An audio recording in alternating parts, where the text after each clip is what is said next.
महारानी की ईश्वर भक्ति या राजनीतिक शक्ति। नमस्कार, आप देख रहे हैं मरुधर बुलेटिन और मैं हूं आपके साथ छवि पागना। मरुधरा ही नहीं, पूरे सूबे में सबसे अनुशासित पार्टी कही जाने वाली पार्टी की महारानी इन दिनों खासी चर्चा में है।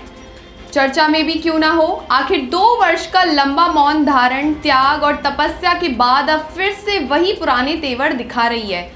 पहले ही अपने तीखे तेवरों से भक्तों को अनुशासन का पाठ पढ़ाने वाली महारानी अब ईश्वर की भक्ति कर रही है और धार्मिक यात्राएं निकाल रही है। आप सभी तो जानते होंगे मैं किसकी बात कर रही हूँ। जी हाँ, क्या ये सच में ईश्वर भक्ति है या फिर राजनीतिक शक्ति का दिखावा है? इसको लेकर भक्तों में भी भ्रम की स्थिति बनी हुई है।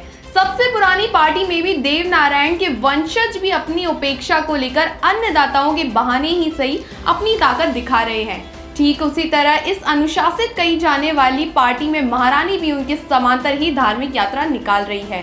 दरअसल ये धार्मिक यात्रा या किसानों को साधने का जो भी प्रयास हो रहा है वह केवल उपेक्षा किए जाने का परिणाम ही है। हालांकि एक तीर से 2 निशाने साधने का प्रयास किया जा रहा है। एक तो ईश्वर से प्रार्थना कर मन्नतें मांगी जा रही है, वहीं दूसरी ओर अपनी अपनी पार्टियों में राजनीतिक ताकत का एहसास भी कराया जा रहा है, जिसके कारण दोनों ही पार्टियों के आला नेताओं की नींद उड़ी हुई है। हालांकि अनुशासन का पाठ दोनों ही पार्टियों में पढ़ाया जाता है और अभी जो नेता इन दिनों पार्टियों में भक्ति या शक्ति दिखा रहे हैं यह आला दर्जे के नेता है।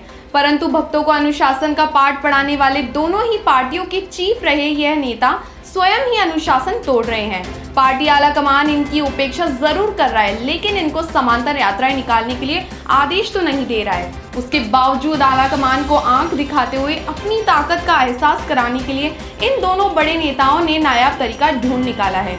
अभी हाल ही में सबसे अनुशासित कही जाने वाली पार्टी के मुखिया मरुधरा में आए तो महारानी की जमकर तारीफ की और मरुधरा में कमान संभालने वाले मुखिया को भी तारीफ करनी पड़ी।